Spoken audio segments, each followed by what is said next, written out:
Hello students, आज हम लोग करने जा रहे हैं क्लास 9 के मैथमेटिक्स का चैप्टर नंबर 2 जिसका नाम है पॉलिनोमियल्स। इसके दो पार्ट्स हम लोगों ने ऑलरेडी कंप्लीट कर लिए थे। आज हम लोग करेंगे पार्ट 3। शुरू करते हैं आज का सवाल।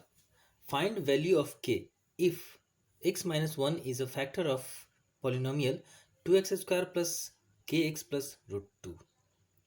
इस सवाल के अनुसार अगर इस पोलिनोमियल का एक फैक्टर x माइनस 1 है तो k का वैल्यू कितना होगा। इस सवाल को हम लोग सॉल्व करेंगे कैसे। तो सॉल्व करने का तरीका क्या है कि अगर x minus 1 is a factor of this polynomial, it means that जब हम लोग x माइनस 1 को 0 से इक्वेट करेंगे तो यहाँ से आएगा x इज इक्वल टू 1। तो अगर x माइनस 1 इस पॉलिनोमियल का एक फैक्टर है तो इसका ये मतलब हुआ कि इस पॉलिनोमियल में x के जगह पे 1 रखेंगे तो p1 0 आना चाहिए। यानी कि यहाँ पर लिखेंगे at x is equal to 1 p1 is equal to 0 because x minus 1 is a factor of px। चूंकि x माइनस 1 इस पॉलिनोमियल का फैक्टर है, इसीलिए x की जगह पे अगर हम लोग 1 रखते हैं इस पॉलिनोमियल में तो पॉलिनोमियल का वैल्यू 0 आना चाहिए। तो चलो रखते हैं पी एक्स में, यहाँ पर जो पी एक्स है वहाँ पर x की जगह पे 1। तो जैसे ही हम यहाँ पर 1 रखेंगे इसका ये मतलब हुआ कि जहाँ जहाँ x है वहाँ वहाँ 1 रखना पड़ेगा। तो चलो रखते हैं, और 1 रखने के बाद इक्वल के राइट साइड में 0 है। अब हम इसको सिंप्लीफाई करके k का वैल्यू पता करेंगे, और यहाँ से हम 2 और रूट 2 दोनों को इक्वल के लेफ्ट साइड लेके जाएंगे तो ये दोनों के दोनों माइनस में चला गया। और अब हम लोग क्या करेंगे, माइनस कॉमन ले लेंगे तो ये हो गया हमारा आंसर। हमारा अगला सवाल है use factor theorem to determine whether x minus 1 is a factor of this polynomial. तो हमें बस चेक करना है कि क्या x माइनस 1 इस पॉलिनोमियल का फैक्टर है या नहीं, और वो भी कैसे चेक करना है, तो फैक्टर थ्योरम से। इस पॉलिनोमियल का एक फैक्टर x माइनस 1 है या नहीं, इसको हम लोग चेक कैसे करेंगे। तो इस तरह के सवाल को सॉल्व करने से पहले हम लोग क्या करते हैं कि ये जो x का हाईएस्ट पावर है x raise to the power 3, इसके कोफिशिएंट को हम लोग 1 लेके आएंगे। अब ये 1 आएगा कैसे, यहाँ पर तो x क्यूब का कोफिशिएंट 1 है, 2 है, तो हमें इसको 1 करना है। तो हम क्या करते हैं, 2 कॉमन ले लेते हैं सब में से। तो इसमें से 2 निकला तो बचा एक्स क्यूब, इसमें तो 2 था ही नहीं तो हम इसको इतना लिखेंगे। यहाँ से 2 निकला तो बचा x, और यहाँ पर भी 2 नहीं था तो हमें ऐसे करना पड़ेगा। तो हमारा ये जो पॉलिनोमियल था वो एक नए रूप का हो गया। जैसे ही हमने इसमें से 2 कॉमन लिया तो हमारा नया पॉलिनोमियल इस ब्रैकेट के अंदर है। अब हम क्या करेंगे, जैसे ही एक्स क्यूब का कोफिशिएंट 1 हुआ तो हम लोग कांस्टेंट टर्म को लेंगे -1/2, और 1/2 का फैक्टर कितना कितना होगा। तो सबसे पहले तो 1/2 में कितना से डिवाइड होगा, 1 से तो हो ही सकता है, साथ ही साथ इसमें 1/2 से भी होगा। तो 2 फैक्टर है। अब 2 फैक्टर हैं तो हम लोग दोनों में प्लस माइनस और यहाँ भी प्लस माइनस करेंगे। अब हमारे पास सिर्फ 2 फैक्टर नहीं बल्कि 4 फैक्टर है, +1 -1 और +12 -12। तो इन चारों फैक्टर का करना क्या है, चारों फैक्टर का करना ये है कि ये जो क्यूबिक पॉलिनोमियल है तो इसके 3 फैक्टर होंगे क्योंकि इसका डिग्री 3 है। अब 3 फैक्टर हैं तो उसमें से 3 में से ये जो 4 फैक्टर है इसी चारों में से कोई 3 फैक्टर होगा। तो हम लोग बारी बारी से x के जगह पे इन सारे वैल्यूज को रख के चेक करेंगे कि इसका जीरोस है या नहीं। तो चलो at x is equal to, हम लोग यहाँ पर पहले +1 लेते हैं, x इज इक्वल टू 1। तो इस पॉलिनोमियल को अगर हम लोग यहाँ पर मान लें कि चलो ये px है तो p1 कितना होगा, हम लोग यहाँ पर p1 कैलकुलेट करेंगे। अब हम लोग इसको सिंप्लीफाई नहीं करके हम लोग इसको सिंप्लीफाई करेंगे। तो हमारा px अब इतना हो गया। अब हम क्या करेंगे, इसमें x की जगह पे 1 रखते हैं, और 1 x का पावर 3 था तो यहाँ पर 1 का पावर हो गया 3। यहाँ भी वही चीज़ करेंगे, 1 रखना है, जहाँ जहाँ पर x है वहाँ वहाँ हमें 1 रखना है और चेक करना है कि क्या ये 0 आ रहा है या नहीं। 1 का पावर 3 1 हुआ और ये हो गया 1/2 -1 -½ तो 1 में से 1 घट के 0 और हाफ में से हाफ घट के 0, तो ये पूरा का पूरा हो गया 0।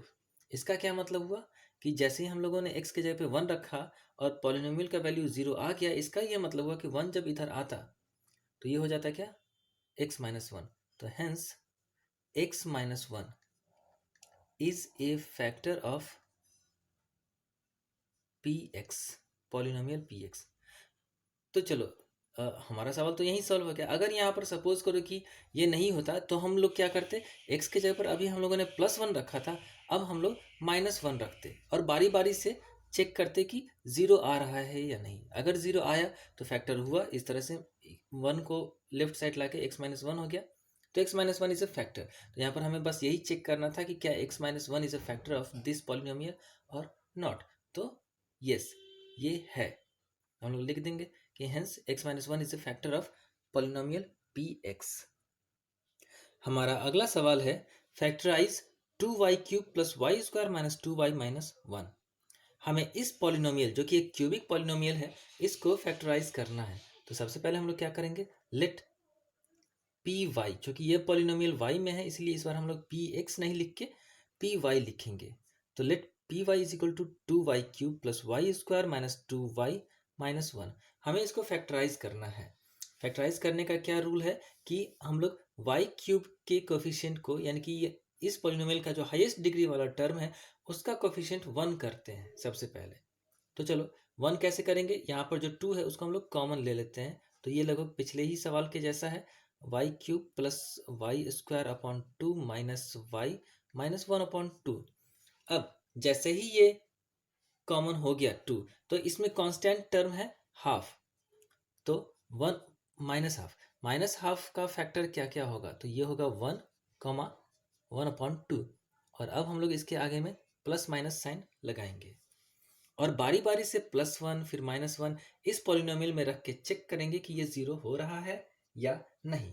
तो चलो रखते हैं। तो सबसे पहले हम लोग +1 रखते हैं एट y = +1। तो जैसे ही हम इसमें y की जगह पे 1 रखेंगे तो ये हो गया p1, और हम यहाँ जहाँ जहाँ पर y है वहाँ वहाँ पर हम लोग 1 रखेंगे। तो इस तरह से ये पॉलिनोमियल कुछ ऐसा हो जाएगा और ये हो गया 1 + ½ - 1 - ½ तो ये हो गया टोटल 0। हेंस यहाँ पर हम लोग क्या लिखेंगे, 1 को जब लेफ्ट साइड लाएंगे तो ये हो गया y - 1। तो hence y - 1 is a factor of px नहीं py।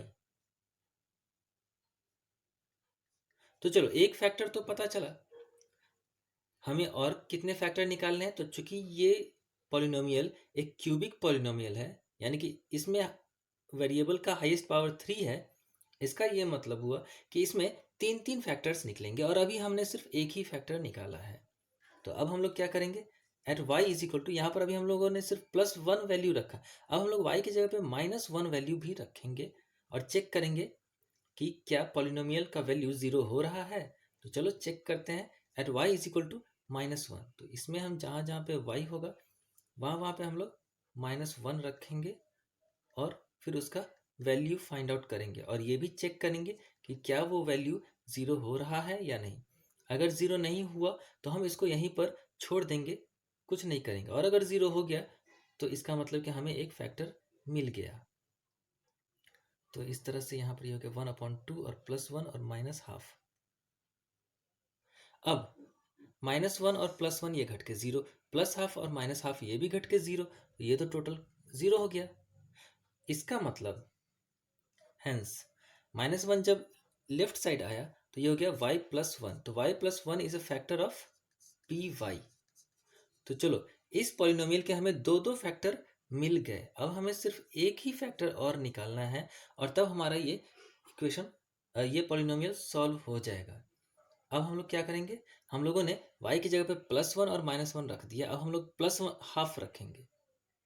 तो एट y = ½ यानी 1/2, तो यहाँ पर p 1/2 कितना हो जाएगा, इसमें जहाँ जहाँ पर y है हम लोग 1/2 रखेंगे और उसके बाद इसको सिंप्लीफाई करेंगे और चेक करेंगे कि क्या इसका वैल्यू 0 आ रहा है या नहीं। तो इसको सिंप्लीफाई करते हैं। 1/2 का पावर 3 ये हो गया 1/8, 1/2 का स्क्वायर हो गया 1/4 और बट्टे में फिर से 2 तो ये हो गया फिर से 1/8 और यहाँ पर -12 तो यहाँ पर देखने ही से लग रहा है कि ये सारा का सारा जब हम लोग ऐड और सब्ट्रैक्ट करेंगे तो ये 0 नहीं होने जा रहा है। क्यों? क्योंकि ये +1/8 और +1/8 है, ये दोनों तो जुड़ जाएगा और ये दोनों -12 ये दोनों ये टोटल 0 नहीं होगा। तो हम आगे इसको सॉल्व करेंगे ही नहीं क्योंकि ये 0 तो हो नहीं रहा और जब 0 नहीं होगा इसका मतलब कि हमें कोई फैक्टर मिलेगा नहीं। तो हम उसको आगे सॉल्व क्यों करें, अपना टाइम क्यों वेस्ट करें। तो हम अब अपने चौथे फैक्टर पर चलते हैं। यहाँ पर हम लोगों ने y = 1/2 यानी कि हाफ लिया था। अब हम लोग एट y = -12 पर इस पॉलिनोमियल को सॉल्व करेंगे। तो ये हो गया p -12। करना क्या है, अब इसमें y की जगह पर -12 रखना है और जहाँ पर y का जितना पावर है उतना रखते हुए इस पॉलिनोमियल को सॉल्व करना है। तो चलो देखते हैं, शायद इस बार 0 आ जाए। तो ये -12 का पावर 3 ये हो जाएगा -1/8, यहाँ पर हो जाएगा 1/8, ये हो गया plus minus minus plus half और ये -12। अब -1/8 +1/8 ये दोनों तो घट के 0 हो गया, +12 और -12 ये भी दोनों घट के 0 हो गया और ये ब्रैकेट के अंदर अगर पूरा 0 है और उसको 2 से मल्टीप्लाई करो तब तो आंसर 0 ही आएगा। तो हमारा अगला स्टेप क्या होगा, चूंकि ये पॉलिनोमियल -12 रखने पर 0 इसका वैल्यू आ गया, हेंस हमारा तीसरा फैक्टर भी मिल गया। -12 को इधर लाएंगे तो y +12 हो जाएगा, hence y + 1/2 is a factor of py। अब हमारे पास py के तीन फैक्टर हैं। तो चलो हम लोग तीनों फैक्टर को एक साथ रखते हैं। तो अब वो तीनों फैक्टर हम लोग रखेंगे कहाँ पर, तो हम पॉलिनोमियल में रखेंगे। हमें जो तीन फैक्टर्स मिले हैं वो हम py में पुट करेंगे। तो नाउ हमारा ये जो py है वो कैसा बनेगा, तो हम क्या करेंगे, तीनों फैक्टर को हम इस ब्रैकेट के जगह पे यानी कि इस 2 को तो हम लिखेंगे ही क्योंकि ये ब्रैकेट के बाहर है, ब्रैकेट के अंदर जितने भी टर्म है उसके जगह पे हम तीनों के तीनों फैक्टर्स लिखेंगे। तो हमारा पहले ब्रैकेट स्टार्ट करते हैं और हमारा पहला फैक्टर था y -1, दूसरा फैक्टर था y +1 और तीसरा फैक्टर था y +12। ये था हमारा तीनों फैक्टर। अब हम क्या करते हैं, इस ब्रैकेट को हटाते हैं और थोड़ा सा इसको जहाँ पर सिंप्लीफाई होने वाला है वहाँ पर हम इसको सिंप्लीफाई करते हैं। तो y -1 और y +1 ये दोनों को तो हम वैसे ही छोड़ देते हैं, इस 2 को हम इस ब्रैकेट के अंदर कर लेते हैं। तो ये हो गया 2 × y और 2 × हाफ। यहाँ पर 2 से 2 कैंसिल हो गया और py का फैक्टराइजेशन हो गया y -1 × y +1 × 2y +1। ये हो गया इस पॉलिनोमियल py का फैक्टराइजेशन। तो इस तरह से हमारा ये क्वेश्चन सॉल्व हो गया। इस चैप्टर में हमें कई सारे फॉर्मूला भी पढ़ने हैं और कई सारी आइडेंटिटीज भी पढ़नी है। जैसे कि एक आइडेंटिटी क्या है कि x + a × x + b। अगर दो फैक्टर्स कुछ ऐसे हों तो इसका जो रिजल्ट होगा वो कुछ ऐसा हो जाता है, x² + a + b × x + ab। ये एक आइडेंटिटी है और हम इसको एज अ फॉर्मूला ट्रीट करेंगे।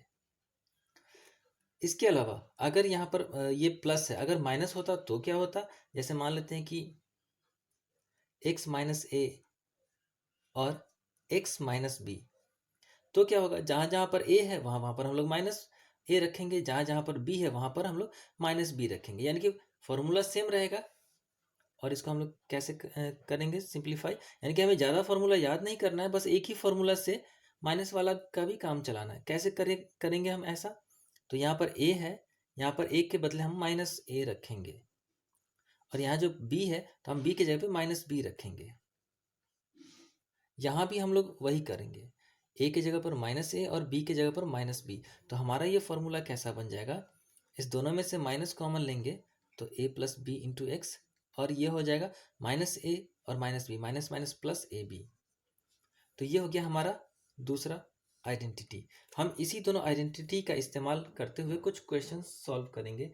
जैसे कि यहाँ पर एक क्वेश्चन है x plus 5 into x plus 7।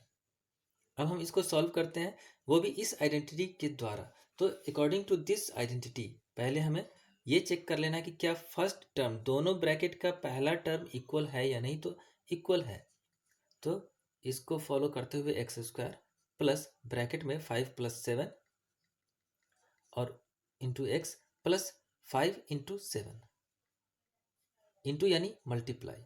और अब हम लोग इसको सिंप्लीफाई करते हैं तो ये हो गया 5 7 12x प्लस 5 7 जा 35। अगर इसमें दोनों दोनों ब्रैकेट में अगर प्लस के बजाय कोई दूसरा साइन होता, अगर दोनों माइनस होता, तो हम लोग इस फॉर्मूला पर इसको बनाते। और अगर सिर्फ एक ही प्लस होता, जैसे कि अगर हम यही सवाल लें और एक ब्रैकेट के सिर्फ एक साइन को चेंज कर दें, तब इसको कैसे बनाएं, तब भी हम इसी फॉर्मूला का इस्तेमाल करेंगे। बस अंतर इतना होगा कि इसमें b के जगह पे हम लोग 7 नहीं बल्कि -7 रखेंगे। तो चलो इसको हम लोग सॉल्व करने की कोशिश करते हैं। एक यहाँ पर a के जगह पे 5 है और b के जगह पे हम लोग -7 रखेंगे, प्लस 5 इंटू -7, और ये हमारा आंसर हो जाएगा -2x -35। इसी तरह से कई सारे क्वेश्चन भी सॉल्व किए जा सकते हैं। जैसे कि हम लोग यहाँ पर एक क्वेश्चन लेते हैं 104 इंटू 96। अब सवाल में क्या बोलेगा इस क्वेश्चन के बारे में कि हमें मल्टीप्लाई करना है बाय यूजिंग आइडेंटिटी। जाहिर है, क्योंकि क्लास 9 में हम लोगों को सिर्फ मल्टीप्लाई तो दिया नहीं जाएगा, तो आइडेंटिटी का इस्तेमाल करते हुए इस सवाल को सॉल्व करना है। आइडेंटिटी, कौन सा आइडेंटिटी? तो कुछ इस तरह का आइडेंटिटी, या फिर कुछ ऐसे फॉर्मूला जो कि हम लोग पहले से ही जानते हैं। तो क्या हम इसको इस तरह के किसी आइडेंटिटी पर सॉल्व कर सकते हैं? लेकिन कैसे करेंगे? यहाँ पर तो x प्लस ए और x प्लस बी है, यहाँ पर दो दो टर्म है, मतलब दोनों ब्रैकेट में दो दो टर्म। यहाँ पर तो ऐसा कुछ है नहीं। तो हम इसको क्या करेंगे, 104 को 100 प्लस 4 रखते हैं, और 96 के जगह पे हम लोग 100 -4 रखते हैं। अब अगर हम इस दोनों ब्रैकेट को ध्यान से देखें तो पहला टर्म तो मिल रहा है, यानी कि इस आइडेंटिटी पर भी बन सकता है, और साथ ही साथ यहाँ पर तो दूसरा टर्म भी मिल रहा है। ये तो वही वाला फॉर्मूला हो गया ए प्लस बी इंटू ए माइनस बी। तो ये कितना हो जाएगा, ए स्क्वायर माइनस बी स्क्वायर। ये तो काफ़ी आसान है। और 100 का स्क्वायर हो गया 10,000 और 4 का स्क्वायर हो गया 16, और इस तरह से ये हमारा आंसर कितना हो जाएगा 9,984। तो मेरे ख्याल से ये ज़्यादा आसान है, सिवाय इसके कि अगर हम लोग गुना करते तो वो थोड़ा सा ज़्यादा मुश्किल पड़ता। हम लोगों ने फॉर्मूला इस्तेमाल करके इसको और ज़्यादा आसान बना लिया।